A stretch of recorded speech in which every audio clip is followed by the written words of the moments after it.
Hello students, आज हम आपको असेसमेंट ईयर 15-16 के हिसाब से इनकम टैक्स के कुछ बेसिक्स पढ़ाएंगे। इनकम टैक्स क्या होता है, फिलहाल मैं ये मान के चलूंगा कि आपको आइडिया इसका नहीं है। जो स्टूडेंट्स इस वीडियो को अमेंडमेंट के एंगल से देख रहे हैं, मींस जिनको इनकम टैक्स पहले से मालूम है, वो प्लीज ये वाली वीडियो ना देखकर इससे नेक्स्ट वीडियो देखिएगा, क्योंकि जो टैक्स रेट्स में चेंज है वो मैं इस वीडियो में कवर नहीं करूंगा।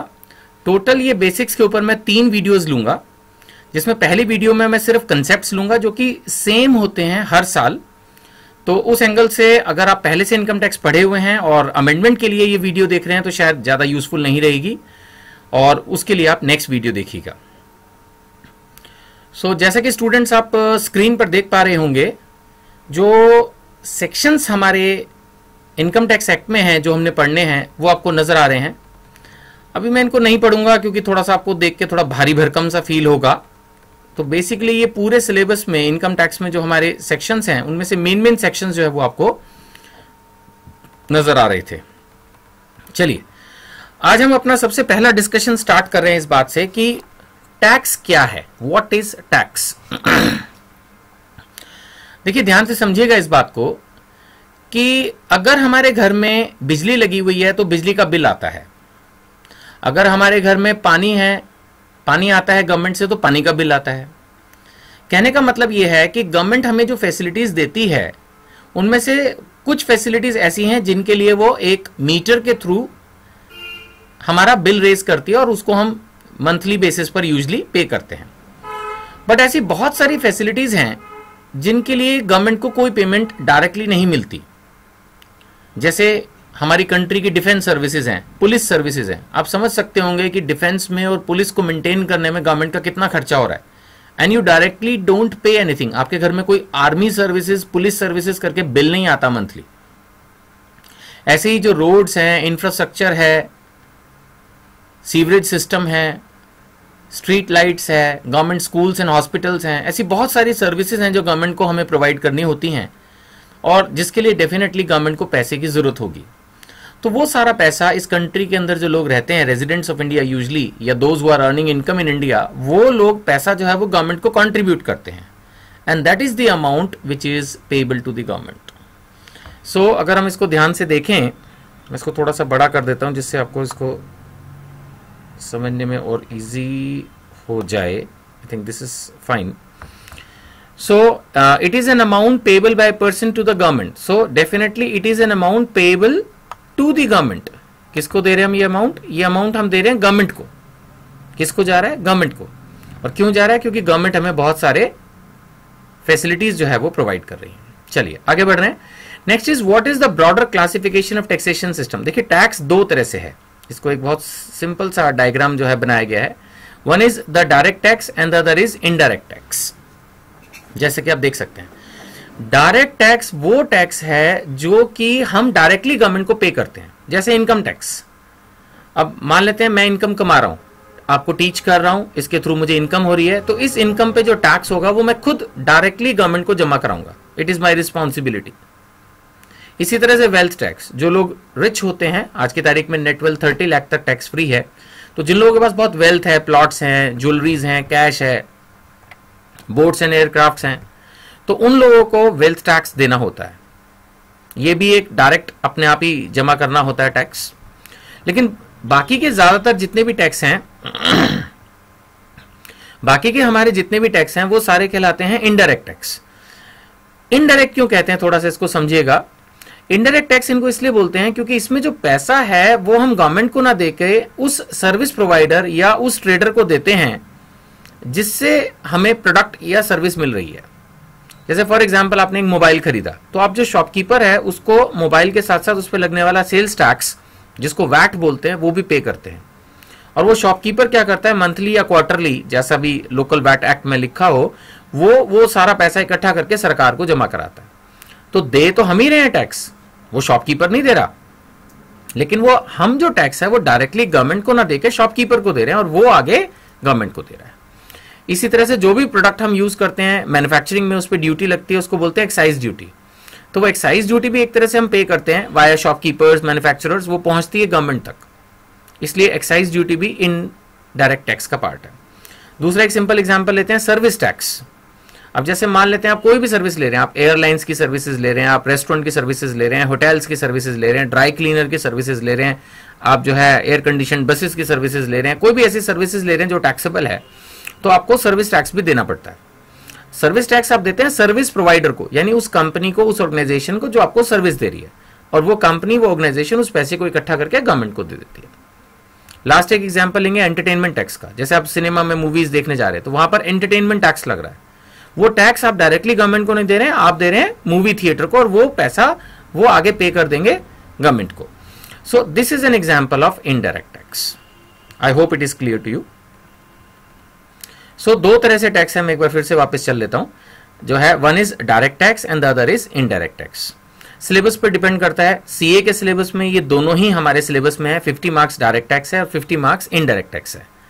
अलग अलग एग्जाम्स का अलग अलग सिस्टम है। सीएस में 70 मार्क्स का जो है वो डायरेक्ट टैक्स है इंक्लूडिंग वेल्थ टैक्स, और 30 मार्क्स में सर्विस टैक्स एंड वैट पूछा जाता है इंक्लूडिंग सीएसटी। जबकि आईसीडब्ल्यू में यानी सीएमए में शायद डायरेक्ट टैक्स का paper including international taxation 100 marks का अलग है और इनडायरेक्ट टैक्स का 100 मार्क्स का अलग है। खैर फिलहाल तो मैं इसमें एग्जामिनेशन की बजाय बेसिक कंसेप्ट्स पर ही इस वीडियो में ध्यान दे रहा हूं।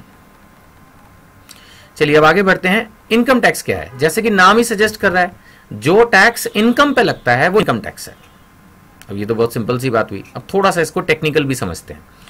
देखिए जैसे फॉर एग्जांपल मैं एक बिजनेसमैन हूं और मैं मान लेते हैं रेडीमेड गारमेंट्स का मेरा शोरूम है और उसमें मैं सेल्स करता हूं।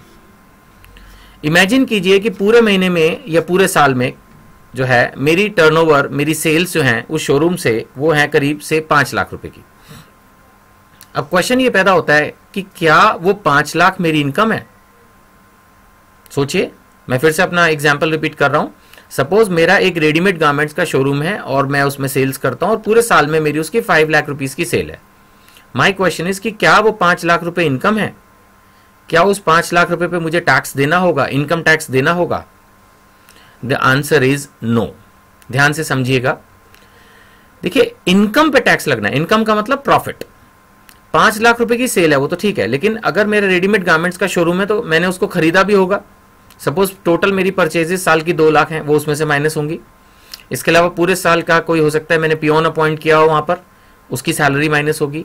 कुछ इलेक्ट्रिसिटी वाटर के बिल्स आए होंगे उस शोरूम के, वो सारे माइनस होंगे। और उसके बाद सपोज मान के चलते हैं कि जो डिफरेंस आ रहा है नेट, दैट इज 1,50,000। तो वो 1,50,000 मेरी बिजनेस इनकम है, उस पर मुझे इनकम टैक्स लगेगा। कहने का मतलब ये है कि जो टैक्स होता है वो जो हम अमाउंट रिसीव करते हैं उस पर नहीं लगता। ये रिसीट्स में से, रेवेन्यू में से एक्सपेंसेस माइनस करके जो प्रॉफिट बचता है उस पर इनकम टैक्स लगता है। बस इतना सा कंसेप्ट है जो मैं समझाना चाहता हूं। चलिए नेक्स्ट हमारा क्वेश्चन आता है कि टैक्स जो है वो मंथली बेसिस पे लगता है या एनुअल बेसिस पे लगता है। ये भी बहुत आसान है हमारा क्वेश्चन। टैक्स जो है वो हमारा एनुअल बेसिस पे लगता है, हर महीने महीने टैक्स नहीं देना होता है, ठीक है ना। सर्विस टैक्स कंपनीज को मंथली बेसिस पे देना होता है, लेकिन जो इनकम टैक्स है ये एनुअल बेसिस पे लगता है। और इसमें जो ईयर है उसका सिस्टम क्या है कि फाइनेंशियल ईयर का सिस्टम है। अरिबासन में it's an annual tax liability, और एनुअल टैक्स लायबिलिटी में भी सिस्टम क्या है कि एक प्रीवियस ईयर, एक फाइनेंशियल ईयर की इनकम पे नेक्स्ट ईयर में टैक्स लगता है, ठीक है। चलिए मैं यहां पर आपको इस चीज को टाइप करके बताता हूं। जैसे इसमें सिस्टम क्या होगा कि that income of 1 year, income of 1 financial year is taxable in next financial year. अब जैसे मान लेते हैं असेसमेंट ईयर 15-16 की हम बात कर रहे हैं, तो वो जो नेक्स्ट फाइनेंशियल ईयर है, जो नेक्स्ट फाइनेंशियल ईयर है, that is the financial year of taxation. So जो फाइनेंशियल ईयर ऑफ टैक्सेशन होता है उसको हम बोलते हैं असेसमेंट ईयर, यानी उसमें हमारी जो इनकम है वो असेस होगी। तो आपके एग्जाम के लिए जो असेसमेंट ईयर है वो है 2015-16, असेसमेंट ईयर 15-16। और इसमें जो प्रीवियस ईयर है यानी उससे जो पिछला साल था, ठीक है ना, इसके अंदर आएगा जो इसका पिछला, अच्छा कैसे लिखेंगे, जो पिछला साल था हमारा, आप समझ रहे हैं, दैट इज फाइनेंशियल ईयर 2014-15। इस साल की इनकम पे असेसमेंट ईयर 15-16 में टैक्स लगेगा। तो ये टेक्निकल टर्म्स आपको याद रखनी है। आपके एग्जाम के लिए जो रेलेवेंट असेसमेंट ईयर है वो है 15-16, और जिस साल के इनकम पे कैलकुलेट होना है उसको बोलेंगे previous year, that is financial year 14-15। यानी कि सन 2014-15 उसकी इनकम पे नेक्स्ट असेसमेंट ईयर 15-16 में टैक्स लगना है। आप सभी स्टूडेंट जानते हैं कि जो फाइनेंशियल ईयर है हमारा वो 1 अप्रैल से शुरू होकर 31 मार्च तक चलता है, ठीक है ना। तो इसका मतलब अगर मैं प्रीवियस ईयर 14-15 को और एक्सपैंड करूं तो 1/4/2014 से लेके 31 मार्च 2015 तक जो हमने इनकम कमाई उस पे नेक्स्ट ईयर 15-16 असेसमेंट ईयर में टैक्स लगेगा। असेसमेंट ईयर भी नेचुरली फाइनेंशियल ईयर है, तो ये शुरू होगा 1/4/2015 और ये जाएगा आपका 1 साल पूरा इसमें रहता है असेसमेंट ईयर के लिए available. It will go up to 31 March 2016। I hope it is very clear. मैं लास्ट बार इसको रिपीट कर रहा हूं, income tax annual tax liability है। 1 साल की इनकम पे नेक्स्ट ईयर टैक्स लगता है। जिस साल इनकम होती है उसको प्रीवियस ईयर बोलते हैं। नेक्स्ट ईयर जिसमें टैक्स लगता है उसको असेसमेंट ईयर बोलते हैं। आपके एग्जाम के लिए रेलेवेंट असेसमेंट ईयर है 15-16, यानी relevant previous year, relevant financial year of income. Previous year is पिछला साल। This is also known as the financial year of income. This is financial year of income जिसमें आपको income हुई, that is your 14-15। चलिए आगे बढ़ रहे हैं कि हमारी इनकम कंप्यूट कैसे होती है। देखिए, इनकम को कंप्यूट करने के लिए लॉ क्रिएट किया गया है और उस लॉ में किया क्या है कि 5 हेड्स अलग अलग बना दिए गए हैं। ध्यान से समझिएगा वो स्टूडेंट जो पहली बार टैक्स पढ़ रहे हैं। इनकम टैक्स में होता क्या है कि ऐसा नहीं होता कि बस प्रॉफिट एंड लॉस अकाउंट ही बन रहा है। अगर आपने ध्यान से सुना और सोचा हो तो जो प्रॉफिट एंड लॉस अकाउंट है वो तो बिजनेस हेड में बनता है सिर्फ। तो जिस आदमी की रेंटल इनकम है या बैंकों में पैसा जमा, इंटरेस्ट इनकम है, उस पर टैक्स कैसे लगेगा। तो उन सारी बातों के लिए गवर्नमेंट ने क्या किया कि इनकम टैक्स को 5 हेड्स में क्लासिफाई किया हुआ है। सैलरी इनकम अलग, रेंटल इनकम के लिए हाउस प्रॉपर्टी अलग, बिजनेस एंड प्रोफेशन अलग। चौथा हेड है कैपिटल गेन्स, जब आप किसी चीज को बेचते हो, है ना। When there is a income from sale of property, gold, silver, इस तरह की चीजें जब होती हैं तो उसको बोलते हैं कैपिटल गेन्स। और जो कुछ बच गया वो डाल दिया 5वें हेड में, इनकम फ्रॉम अदर सोर्स। मैं फिर से रिपीट कर रहा हूं, जो हमारी इनकम पे टैक्स लगता है वो सारे सोर्स जहां से हम पैसा कमाते हैं, इनकम टैक्स ने उनको 5 हेड्स में क्लासिफाई किया हुआ है। सबसे पहला हेड है हमारा सैलरी इनकम। सैलरी इनकम में नेचुरली जब हम जॉब करते हैं, नौकरी करते हैं कहीं पर, तो जो पैसा आता है उस पर जो टैक्स है वो सैलरी हेड में लगता है। जो दूसरा हमारा हेड है हाउस प्रॉपर्टी का, इसमें लगता है रेंट। जैसे आपके पास कोई मकान है, कोई दुकान है, शोरूम है, फैक्ट्री है, कुछ भी बिल्डिंग है, आपने उसको किराए पे दिया है, चाहे रेजिडेंशियल चाहे कमर्शियल, उसके लिए अलग से एक हेड बनाया गया है हाउस प्रॉपर्टी इनकम। आप देख रहे होंगे कि सभी के आगे सेक्शंस लिखे हुए हैं। एक्चुअली इनकम टैक्स एक्ट में हर चीज सेक्शंस में लिखी होती है ना। मेरे ख्याल से जो भी स्टूडेंट सीए कर रहे हैं उन्होंने सीपीटी तो किया होगा, तो मैकेंटल लॉ में उन्होंने देखा होगा कि जो चीजें उन्होंने पढ़ी होंगी वो सेक्शंस के हिसाब से होंगी। ऐसे बीकॉम में भी जो स्टूडेंट्स हैं वो फर्स्ट ईयर में बिजनेस लॉ पढ़ के आते हैं, यानी सभी स्टूडेंट्स थोड़ा बहुत तो अवेयर होंगे इस बात से कि एक्ट जो होता है उसमें सेक्शंस होते हैं। तो जो सैलरी इनकम है वो हमारे सेक्शन 15 टू सेक्शन 17 के अंदर कवर्ड है, और हाउस प्रॉपर्टी इनकम जो है वो सेक्शन 22 से 27 में कवर्ड है। इसके अलावा बिजनेस एंड प्रोफेशन इनकम जो है वो हमारी सेक्शन 28 से 44D में कवर्ड है। बिजनेस तो आपको पता ही है क्या होता है, कोई भी दुकान हो सकती है, कोई आपका ऑफिस हो सकता है, कोई सर्विस हो सकता है, कोई फैक्ट्री हो सकती है, कोई शोरूम हो सकता है, कुछ भी, anything is covered by this business and profession. इसके अलावा जो हमारा 4th हेड है वो कैपिटल गेन। जैसे मैंने आपको बताया, जैसे आपने कोई शेयर्स बेचे, कोई प्रॉपर्टी बेची, है ना, कोई प्लॉट बेचा, तो वो सब चीजें आ जाती हैं। सेल ऑफ प्रॉपर्टी, उसके लिए एक अलग हेड बनाया हुआ है कैपिटल गेन। और जो चीजें इन चारों में नहीं आती, मतलब जो सैलरी में नहीं आती, जो हाउस प्रॉपर्टी में नहीं आती, जो बिजनेस में नहीं आती, जो कैपिटल गेन में नहीं आती, जो चीजें चारों में कवर नहीं होती, वो फिर किस में कवर होती है? Income from other source. जैसे इसका बेस्ट एग्जांपल क्या है? इंटरेस्ट। सबसे बेस्ट एग्जांपल है इसका इंटरेस्ट। जैसे आपने बैंकों में एफडी कराई हुई है, सेविंग अकाउंट्स खोले में, तो इंटरेस्ट इनकम आ रही है, किसी को लोन दिया है, तो वो interest is your income from other source.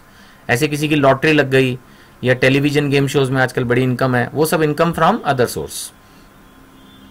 और एक और इंपॉर्टेंट पॉइंट है जो यहां समझने का है, वो है कि जो गिफ्ट आपका 50,000 से ऊपर होगा, any gift which you are earning above 50,000, याद रखिएगा, आपको पूरे साल में अगर 50,000 से ऊपर गिफ्ट मिलता है तो वो टैक्सेबल होगा। ध्यान से समझने वाला पॉइंट है ये। आई रिपीट, जैसे सपोज मैं हूं, अब मेरे को कहीं से भी गिफ्ट मिलते हैं किसी भी बंदे से, याद रखिएगा इसमें रिलेटिव्स के गिफ्ट कवर नहीं है। रिलेटिव्स के गिफ्ट टैक्स फ्री होते हैं। जैसे अगर आपको आपके फादर ने कोई गिफ्ट किया, ब्रदर ने कोई गिफ्ट किया, दादा दादी नाना नानी ने कोई गिफ्ट कर दिया, वो तो टैक्स फ्री है, that is gift from relative.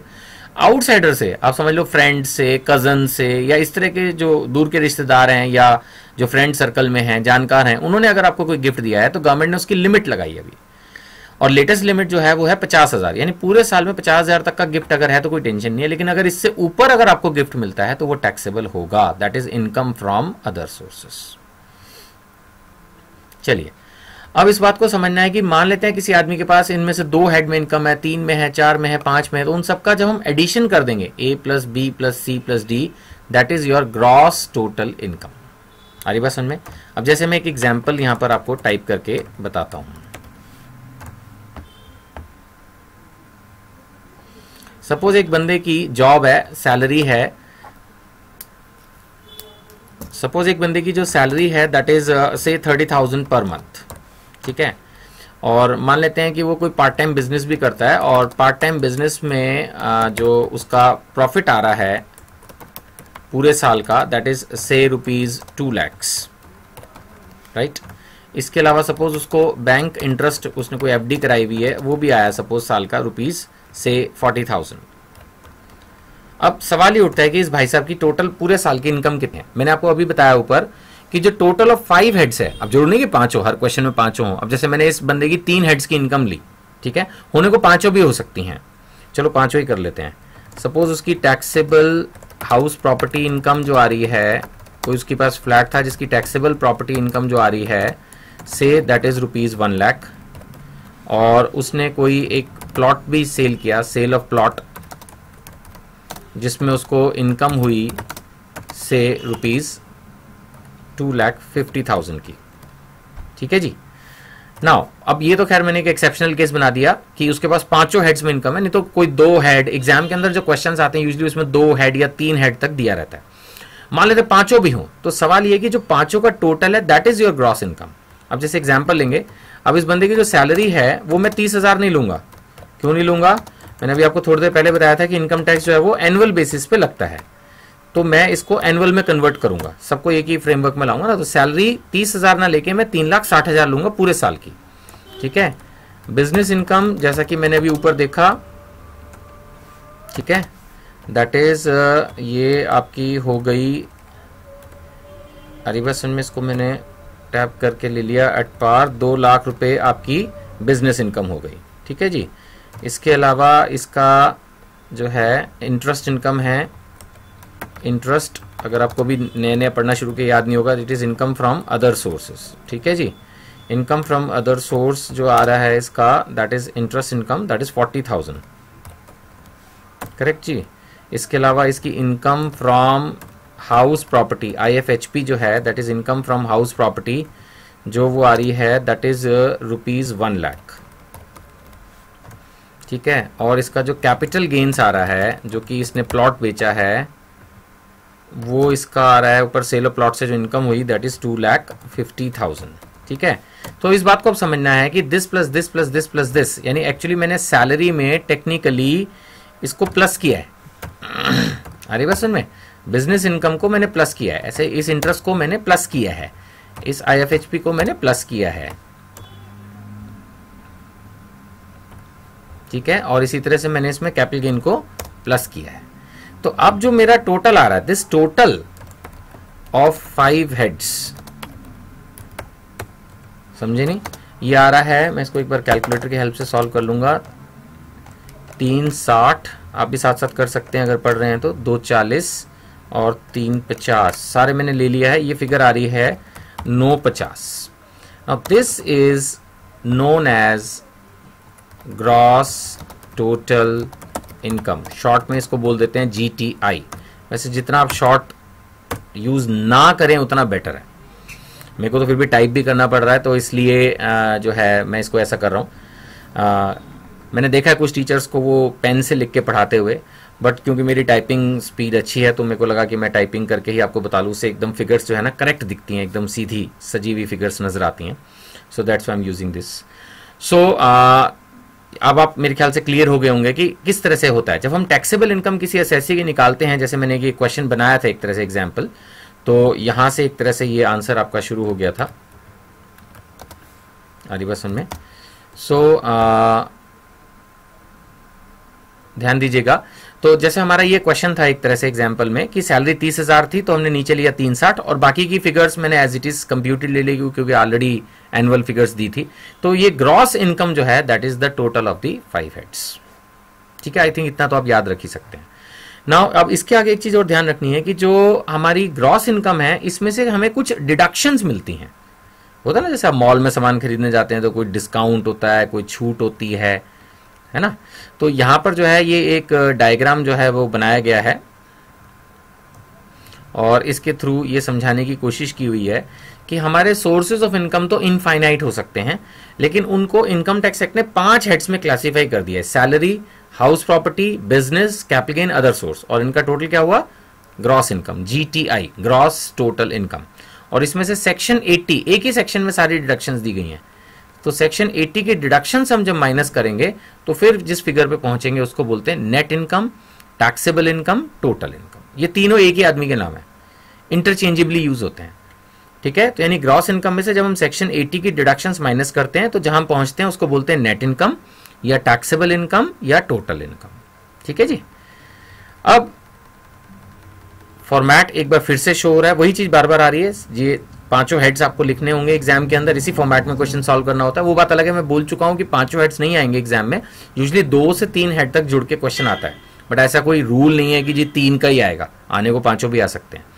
तो अगर 5 भी हो तो इस तरह से आपने जो है वो ऐड कर लेना है ग्रॉस इनकम, उसके बाद सेक्शन जो भी 80 की डिडक्शंस क्वेश्चन में दी होंगी वो माइनस करके आप पहुंचेंगे नेट इनकम। यूजुअली सभी एग्जाम्स में कैलकुलेटर अलाउड होता है, तो जरूरी नहीं कि राउंडेड ऑफ फिगर्स हो। तो लास्ट में इनकम टैक्स एक्ट कहता है सेक्शन 288A, ये भी करीब करीब हर क्वेश्चन में लगता है तो उसका ध्यान रखना है। सेक्शन 288A ये कहता है कि जो लास्ट में आपकी फिगर आ रही है नेट इनकम, यानी कि 5 हेड्स का टोटल फिर डिडक्शन माइनस करके जो नेट इनकम आ रही है फाइनल आंसर, उसको आपको 10 रुपीज में राउंड ऑफ करना है, यानी लास्ट में 0 आना चाहिए। It should be rounded off in multiples of ₹10। आ रही बात समझ में? इसका मतलब क्या है कि 10 रुपए लास्ट में आना चाहिए, तो मतलब 4 रुपए 99 पैसे तक आपको इग्नोर करना है, और 5 रुपए या उससे ज्यादा हो तो आपने नेक्स्ट मल्टीपल लेना है। ठीक है, अब जैसे एक एग्जांपल यहां दिया गया है, सपोज आपकी इनकम है 245 234 99। मैं ऐसा करता हूं, जो प्रिंटेड है ये तो आपको असाइनमेंट में दिया ही हुआ है, मैं इसमें एक और फ्रेश एग्जाम्पल क्रिएट कर देता हूं आपके लिए।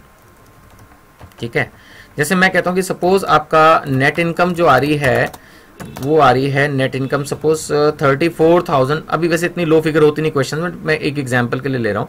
सपोज 34,534, तो 4 रुपए 99 पैसे तक छोड़ना है, तो इसको आप राउंड ऑफ करके क्या लेंगे? 34,530। 4 रुपए हमने छोड़ दिए। दूसरा एग्जांपल लेते हैं, इस बार मैं जानबूझ के फिगर और लूंगा। सपोज 67,984.98 पैसा, 99 भी हो सकता था। अब मैंने जानबूझ के इसमें एग्जांपल लिया जिसमें 4 रुपए की जगह 4 रुपए 98 पैसे लिए, तो इसको भी छोड़ देंगे। 4 रुपए 99 पैसे तक छोड़ देना है। तो यानी कि अब हमारी जो आंसर आएगी, जो हमने लेनी है net figure, that is 67,980। I hope it is clear.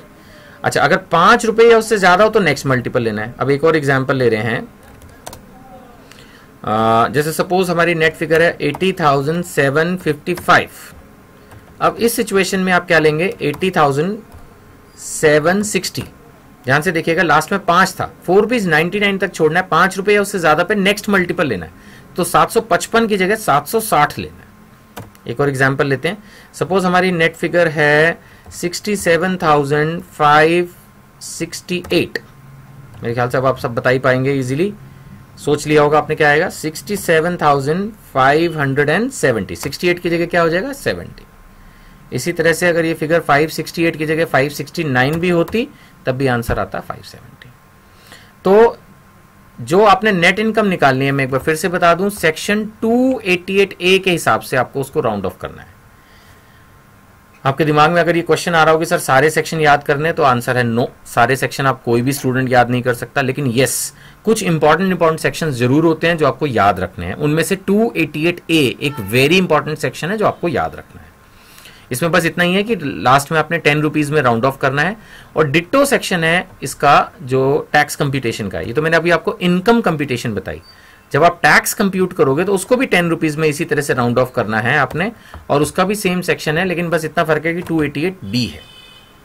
ध्यान रखेंगे आप प्लीज कि इनकम को 10 रुपीज में राउंड ऑफ करना है सेक्शन 288A, और टैक्स को भी 10 रुपीज में राउंड ऑफ करना है सेक्शन 288B। ये भी ध्यान रखिएगा, जैसे 288A है या जैसे 288B है। मैंने देखा कुछ बच्चे ना कलाकार होते हैं, वो क्या करते हैं, ऐसे लिख देते हैं 288B, ब्रैकेट में लिख देंगे, या वो क्या करेंगे 288 एक और स्टाइल होता है B, ऐसे लिख देंगे। तो अपने आप से आपने कोई अकल नहीं लगानी। दिस इज टोटली रॉन्ग जो मैंने लिखा है। जैसे मैंने लिखा हुआ है 288B, only that is correct. अगर आप ब्रैकेट में डालते हैं तो ये सब सेक्शन B बन जाता है। कुछ सेक्शंस ऐसे होते हैं जिनमें सब सेक्शंस होते हैं, बट इसमें नहीं है। तो ये सेक्शन है 288B। ठीक है जी, आई होप ये क्लियर हो गया होगा आपको। तो राउंड ऑफ जो है 288A, नेट इनकम जो है वो 288B। चलो, अब मैं एक बार आपको वापस ऊपर घुमा के ला रहा हूं, इस बात को सिर्फ बताने के लिए कि ग्रॉस इनकम में से कुछ डिडक्शंस जो है आपको अलाउ होती हैं, जो कि होती हैं सेक्शन 80C टू 80U में। आ रही बात समझ में? ये सेक्शन आपको ध्यान रखना है। जो डिडक्शंस हैं वो सारी की सारी आपको किस में दी होंगी, सेक्शन 80C से लेके 80U में। अब थोड़ा सा हम एक ब्रीफ जिसको बोलेंगे जायजा लेंगे 80C से लेके 80U का।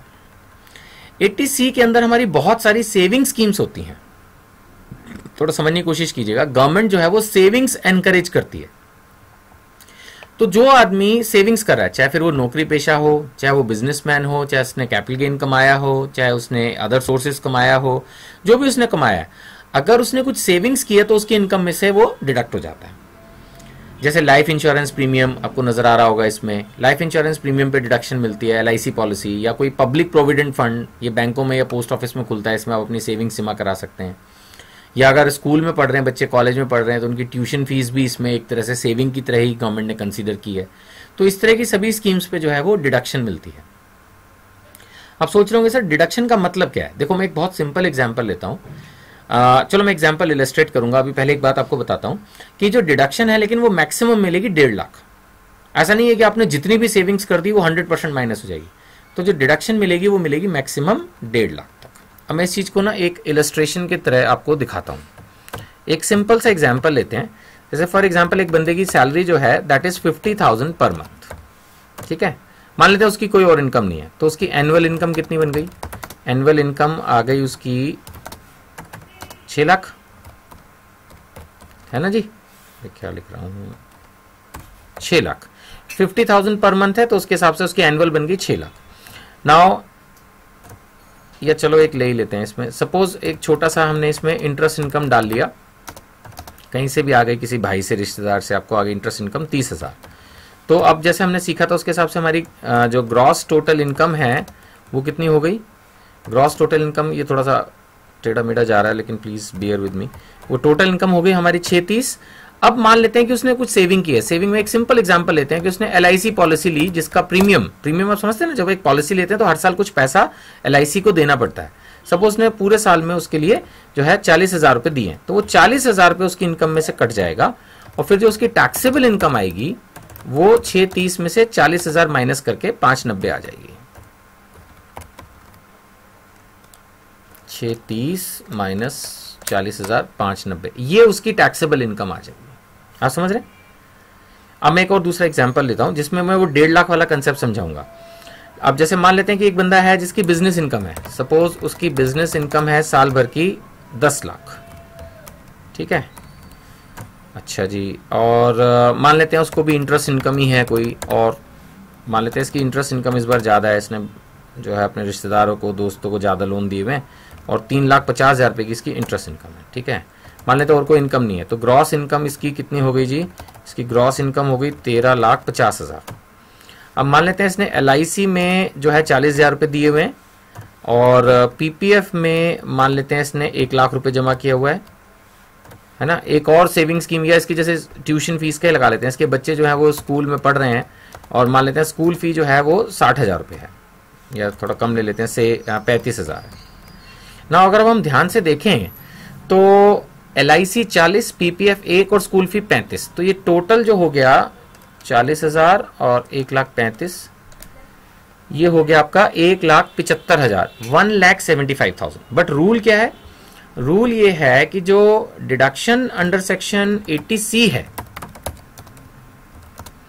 डिडक्शन अंडर सेक्शन 80C जो है वो मैक्सिमम कितनी मिलेगी आपको? 1,50,000। बाकी का 25,000 आपने जो एक्स्ट्रा सेविंग की है दैट इज वेस्ट। वैसे तो खैर सेविंग कोई वेस्ट नहीं है, आप ही के लिए है, लेकिन as such income tax purpose के लिए उसको हम 1.5 लाख पर ही लिमिट कर देंगे। तो अब इस बंदे की जो टैक्सेबल इनकम हो गई वो आ गई साल भर की 12 लाख, क्योंकि टोटल जो है फिगर हमारे पास थी 13.5 लाख, जिसमें से 1.5 लाख रुपए की 80C उसको मिल गई और अब बच गई 12 लाख। समझ में आ रहा है आपको? तो ऐसे गवर्नमेंट ने बहुत सारी डिडक्शंस जो है प्रिस्क्राइब की हुई जो हमारे सिलेबस में है। तो डिडक्शन जितना अमाउंट आप पे करते हैं लाइफ इंश्योरेंस पे, PPF पे, बच्चों की स्कूल फी पे, और भी है, नेशनल सेविंग सर्टिफिकेट्स हैं और अपनी हाउसिंग स्कीम्स के अंदर पैसा लगाया, कई है इसके अंदर, मैं आपको बाद में पढ़ाऊंगा डिटेल में। तो वो आपकी अमाउंट डिडक्टेबल होगी, लेकिन जो लिमिट है 1.5 लाख, पहले ये याद रखिएगा लास्ट ईयर तक ये लिमिट 1 लाख थी, बट असेसमेंट ईयर 15-16 ये जो 1.5 लाख की लिमिट आई है ये असेसमेंट ईयर 15-16 से आई है। उससे पहले लिमिट जो थी वो 1 लाख थी। तो मैं आपको लेटेस्ट जो बता रहा हूँ इसके अंदर, तो ये असेसमेंट ईयर 2015-16 से है। अरे समझ में, अगर आप कोई पुराना असाइनमेंट देखेंगे तो उसमें घबराने की जरूरत नहीं, बस इतना ही है कि up to last year the limit was ₹1 lakh. तो ये किसी किसी क्वेश्चन में यूज होती है, ऐसा भी नहीं कि हर क्वेश्चन में ही आ रही होगी। तो आपको बस इतना ही है कि लास्ट ईयर तक ये लिमिट 1 लाख थी, जो कि अभी बढ़ के 1.5 लाख हो गई। तो आपको 1.5 लाख ही याद रखनी है, राइट। तो उसके बेसिस पे आपको डिडक्शन मिलेगी। मैंने इसके ऊपर आपको 2 इलस्ट्रेशंस भी दे दी, आई होप क्लियर हो गई होंगी। इसी तरह से एक डिडक्शन है मेडिक्लेम पॉलिसी की।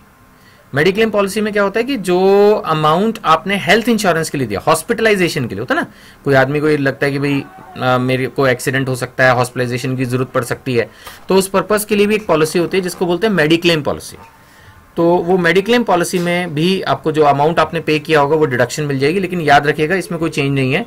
इसकी लिमिट जो मैक्सिमम डिडक्शन अलाउड इस सेक्शन में है वो है 15,000। जब मैं आपको डिडक्शंस का टॉपिक पढ़ाऊंगा तब समझाऊंगा कि इसके अंदर जो है अगर पेरेंट्स हों, सीनियर सिटीजन्स हों, यानी 60 साल से ज्यादा उम्र वाले, तो लिमिट्स कुछ चेंज होती हैं। बाय डिफॉल्ट एक ऑर्डिनरी सीधा स्ट्रेट क्वेश्चन अगर हो तो मेडिक्लेम के अंदर 15,000 की मैक्सिमम डिडक्शन मिलती है। मैक्सिमम 15 का मतलब है अगर आपने अमाउंट 3,000 दिया है तो 3 माइनस होगा, 10 दिया है तो 10 होगा, 12 दिया है तो 12 डिडक्ट होगा, लेकिन अगर 16 दिया है तो 15 होगा। कहने का मतलब है एक्चुअल अमाउंट पेड और 15,000 which ever is less, that is the system. इसी तरह से कुछ डोनेशंस होती हैं, उसमें भी डिडक्शन मिलती है। इसकी परसेंटेजेस जो है इंपॉर्टेंट की आपको याद रखनी पड़ेंगी। जैसे नेशनल डिफेंस है, अब देश को कभी कभी जरूरत पड़ती है तो उस समय डिफेंस के अंदर लोग पैसा देते हैं, उसमें 100% डिडक्ट है, यानी 5,000 दिया तो 5,000 माइनस हो जाएगा, 1 लाख दिया तो 1 लाख माइनस हो जाएगा। ऐसे prime minister national relief fund है, जैसे कोई अगर कैलामिटी आ जाती है कंट्री में तो बहुत सारे लोगों से रिक्वेस्ट की जाती है कि वो prime minister national relief fund में पैसा दें, उस पर भी 100% है। और कुछ और फंड्स भी हैं, जैसे राजीव गांधी फाउंडेशन है, उस पर 50% है। ऐसे पूरी एक लिस्ट है, उसको हम बाद में पढ़ेंगे। तो ये ATG डोनेशंस का एक सेक्शन है। बहुत सारे लोग इंडिया में डोनेशंस देते हैं, ऑल ओवर वर्ल्ड ही देते हैं, तो वो जो डोनेशंस हम देते हैं वो भी हमारी इनकम में से माइनस हो जाती है। ठीक है, एक एग्जांपल बस सेक्शन और कवर कर रहा हूं, फिर इसके ऊपर एक इलस्ट्रेशन लूंगा। जैसे ATTTA है, ये भी एक नया सेक्शन आया है, मतलब इतना नया नहीं है, 1-2 साल हो गए इसको आए हुए, लेकिन फिर भी ये भी एक थोड़ा नया ही सेक्शन माना जाएगा। इसमें क्या है कि अगर आपके पास बैंक अकाउंट है, सेविंग बैंक अकाउंट, और उसमें इंटरेस्ट है तो 10,000 रुपए तक इसमें से डिडक्शन आपको मिल जाएगी। अभी आपने ऊपर देखेंगे कि मैंने इंटरेस्ट इनकम में कोई डिडक्शन नहीं ली, क्योंकि मैंने बार बार अपने मुंह से क्या बोला था कि आपने किसी भाई को, अपने रिश्तेदार को लोन दिया हुआ, वहां से इंटरेस्ट आ रहा है। कहने का मतलब है अगर अपने भाई से, रिश्तेदारों से इधर उधर से इंटरेस्ट कमाएंगे तो वो फुल्ली टैक्सेबल है। लेकिन अगर सेविंग बैंक अकाउंट से इंटरेस्ट आ रहा है, इसमें इवन FD भी कवर नहीं है, ध्यान दीजिएगा। अगर सेविंग बैंक अकाउंट में कुछ इंटरेस्ट आ रहा है तो वो मैक्सिमम 10,000 रुपए तक डिडक्टेबल होगा। ठीक है जी, तो ये 3-4 छोटे छोटे सेक्शंस मैंने पढ़ाए। ATC की मैक्सिमम लिमिट 1.5 लाख है और ATD की मैक्सिमम लिमिट 15,000 है। चलिए, अब आपको मैं डिडक्शंस के बारे में बताने के बाद थोड़ा सा समझाना चाहता हूं about the concept of exempted incomes. कुछ इनकम्स ऐसी होती हैं जो टैक्स फ्री होती हैं, उन इनकम्स को हम अपनी मेन कैलकुलेशन में इंक्लूड ही नहीं करते। यानी एक तरह से वो पांचों हेड्स जो मैंने भी आपको पढ़ाए, salary, house property, business, capital gain और अदर सोर्स, उन पांचों में ही नहीं आती ये इनकम्स। जैसे सबसे पहले है इंडिया, आपको पता ही एग्रीकल्चर को हमेशा सपोर्ट करता है, तो सेक्शन 10 सबसेक्शन 1 के हिसाब से एग्रीकल्चरल इनकम जो है इंडिया में एग्जेम्प्ट है। इसी तरह से जो हिंदू अनडिवाइडेड फैमिली है, HUF की सारी इनकम टैक्स फ्री है, इसमें कोई प्रॉब्लम नहीं है। HUF अपनी इनकम पे खुद टैक्स पे करेगी। आई एम सॉरी, शायद मेरे मुंह से निकला कि HUF की इनकम टैक्स फ्री है। नो, HUF अपनी इनकम पे खुद टैक्स पे करेगी, लेकिन जो अमाउंट रिसीव्ड बाय मेंबर है, जो उसके फैमिली मेंबर्स हैं, उनको जो अमाउंट मिलेगा वो टैक्स फ्री है। इसी तरह से पार्टनरशिप फर्म अपनी इनकम पे टैक्स पे करेगी, लेकिन जो शेयर ऑफ प्रॉफिट पार्टनर को मिलेगा वो सारा टैक्स फ्री रहेगा। समझ रहे हैं आप? मैं फिर से रिपीट कर रहा हूं, HUF Hindu undivided family, family business से जो भी पैसा कमाया जाएगा उस पर जो टैक्स बनना है वो HUF खुद पे करेगी, कर्ता HUF के बिहाफ पर टैक्स पे करेगा। लेकिन पार्टनरशिप फर्म अपनी इनकम पे टैक्स देने के बाद फिर उसके पार्टनर्स को कोई टैक्स नहीं लगेगा, HUF में उसके मेंबर्स को कोई टैक्स नहीं लगेगा। यस, ये सेक्शन बड़ा इंपॉर्टेंट है, प्लीज इसको आप लर्न कर लीजिएगा। This is very important section, section 10 subsection 34। Domestic company, Indian company से अगर कोई डिविडेंड इनकम आ रही है, आप सब जानते हैं कि कंपनीज अपने शेयर होल्डर्स को प्रॉफिट्स डिस्ट्रीब्यूट करती है, जिसको डिविडेंड बोलते हैं। तो इंडियन कंपनी से मिलने वाला, डोमेस्टिक कंपनी से मिलने वाला सारा डिविडेंड टैक्स फ्री होता है 100%, चाहे वो 10,000 हो, चाहे 10 लाख हो, चाहे 10 करोड़ हो, वो सारा अमाउंट टैक्स फ्री होता है। ये बहुत इंपॉर्टेंट एग्जामेशन है, एग्जाम के अंदर काफ़ी यूज़ होती है और इसका ध्यान आपको रखना है। पहले ही दिन से बेसिक की पहली क्लास एक तरह से मैं आपको पढ़ा रहा हूँ, तो आपने बिल्कुल इसको ध्यान रखना है। इसके अलावा income from units of UTI mutual fund, ये भी आपका सारा एग्जाम्प्ट है। म्यूचुअल फंड से होने वाली इनकम पे जो गवर्नमेंट को टैक्स लेना होता है वो म्यूचुअल फंड से ले लेते हैं, और जो उसके इन्वेस्टर होते हैं, यूनिट होल्डर्स, हम आप लोग, हमें ये सारी इनकम टैक्स फ्री मिलती है। इसका सेक्शन भी इससे अगला ही है, सेक्शन 10 सबसेक्शन 35। ठीक है। इसके अलावा शेयर्स, गवर्नमेंट शेयर्स को भी सपोर्ट कर रही है, और गवर्नमेंट ने रूल बनाया है कि अगर आपने 12 महीने तक शेयर्स को होल्ड किया है और उसके बाद शेयर्स को बेच रहे हैं तो वो इनकम आपकी टैक्स फ्री होगी। ठीक है, मैं एक बार फिर से रिपीट करता हूं, मैंने आपको थोड़ी देर पहले बताया था कि शेयर्स को बेचने से जो पैसा मिलता है, शेयर्स को बेचने से जो पैसा मिलता है उसको कैपिटल गेन बोलते हैं, चाहे प्लॉट को बेच के, चाहे मकान को बेच के। शेयर्स में लेकिन ये रूल होता है कि अगर आपने स्टॉक एक्सचेंज के थ्रू शेयर्स को बेचा है और वो भी 1 साल के बाद, आफ्टर 12 मंथ्स, तो वो सारा पैसा टैक्स फ्री होता है। एक्चुअली वहां पर क्या होता है, एक security transaction tax, nominal tax होता है, करीब 125 रुपए होता है 1 लाख के ट्रांजैक्शन पे। तो वो जो नॉमिनल सिक्योरिटी ट्रांजैक्शन टैक्स आप पे कर देते हो, जिसका इनकम टैक्स से कोई कनेक्शन नहीं है वैसे तो आपको शेयर्स की सेल पर टैक्स नहीं लगता। मैं फिर से बोलता हूं, एक एग्जांपल लेता हूं। जैसे सपोज आपने रिलायंस के शेयर्स खरीदे और वो शेयर्स आपने 1 साल के बाद बेचे, स्टॉक एक्सचेंज के थ्रू आपने जो है उसको सेल किया है। लिस्टेड शेयर्स हैं, स्टॉक एक्सचेंज पर लिस्टेड थे, उनकी कोटेशन अवेलेबल थी, और वहां पर जो नॉमिनल सिक्योरिटी ट्रांजैक्शन टैक्स लगना था वो आपने पे कर दिया, तो उसके बाद आपका पूरा 100% इनकम टैक्स फ्री है, चाहे आपको उस ट्रांजैक्शन में 1 लाख इनकम हुई हो, चाहे 1 करोड़ हुई हो। लेकिन ध्यान रखिएगा, ये एग्जाम्पशन तभी मिल रही है जबकि आपने शेयर्स को बेचा हो 1 साल के बाद, आफ्टर 12 मंथ्स। ठीक है। सो स्टूडेंट्स, मैंने अपनी तरफ से आपको ये पहला बेसिक्स का जो है वो कंसेप्ट्स आपको समझा दिए हैं। आई होप कि आपको अच्छे से समझ में आ गए होंगे। एक लास्ट में मैं छोटी सी इलस्ट्रेशन और क्रिएट कर देता हूँ, जिसमें ये एग्जाम्शंस और आपका जो है डिडक्शंस का कंसेप्ट जो है मैं ले लूँगा। जैसे एक एग्जाम्पल मैं क्रिएट करता हूँ, एक बंदा है जिसकी मान लेते हैं जॉब है और उसकी सैलरी जो है दैट इज से 80,000 पर मंथ, राइट। और जानबूझ के मैं इस बार बैंक इंटरेस्ट ले लेता हूँ, bank interest from saving account, saving bank account. Suppose इससे इसको इनकम हुई है साल में 23,000 की, 23,000 की, और मान लेते हैं कि इसको एक एग्जेम्प्टेड इनकम ले लेते हैं, suppose sell of long term shares, जैसे अभी हम ऊपर डिस्कस कर रहे थे, आफ्टर 12 मंथ्स इसने इसको बेचा है और इसमें जो इसको इनकम हुई है दैट इज से ₹45,000। आप कहोगे सर इसमें ये तो लिखा नहीं कि स्टॉक एक्सचेंज है, ये नेचुरली मैं क्विकली क्वेश्चन फ्रेम कर रहा हूँ, अदरवाइज एग्जाम में दिया होता है। तो sell of long term shares जो है इसमें इनकम है 45,000, मैं इसको एग्जेम्प्ट करूंगा, ध्यान रखिएगा, हरी बात समझ में। और मान लेते हैं कि उसने LIC में प्रीमियम जो है पे किया है दैट इज से रुपीज से 20,000, और एक उसने सपोज मेडिक्लेम प्रीमियम भी पे किया है, और मेडिक्लेम प्रीमियम मैक्सिमम लिमिट से चलो ऊपर रख लेते हैं इसको, सपोज 18,000, ठीक है। अब उसकी इनकम हमें निकालनी है, तो सबसे पहले शुरू करते हैं सैलरी। सैलरी जो है 80,000 इंटू 12, ये हो गया 9,60,000 आई सपोज, 9,60,000, ठीक है जी। इसके अलावा बैंक इंटरेस्ट आ गया। यहाँ ध्यान देने वाली बात यह है कि जो बैंक इंटरेस्ट की मैंने आपको डिडक्शन बताई थी वो यहाँ नहीं माइनस होगी, अभी एक बार तो इनकम हम पूरी ही लिखेंगे, बात समझ में आ रही है। उसको अभी हम माइनस नहीं करेंगे, वो बाद में होगा। और सेल ऑफ शेयर्स जो था वो एग्जेम्प्ट था हमारा, ठीक है ना। अगर आपको याद हो तो उसका सेक्शन जो है, मैंने शायद ज़्यादा डिस्कस नहीं किया, वैसे इसका सेक्शन है 10 सबसेक्शन 38। ये आपको धीरे धीरे याद होंगे, बट ये भी एक रीजनेबली इंपॉर्टेंट सेक्शन है। तो जो एग्जाम्प्ट है उसको भी आप लिखेंगे, लेकिन नील शो करेंगे, ठीक है। आपको ध्यान होगा मैंने आपको क्या बताया था कि जो भी हेड्स हैं उनका टोटल क्या कहलाता है, ग्रॉस टोटल इनकम।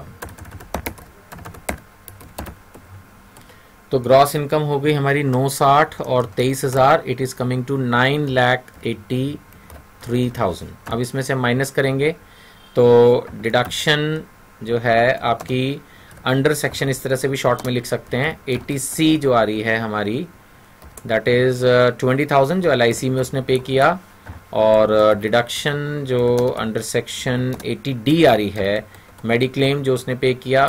जैसे मैंने आपको बताया था मेडिक्लेम का मैक्सिमम है 15,000, ये भाई साहब ने दिया 18, तो मैं 15 ही लूँगा। जो मैक्सिमम लिमिट्स हैं वो आपको याद रखनी होंगी, तो ये 15,000 आ गया।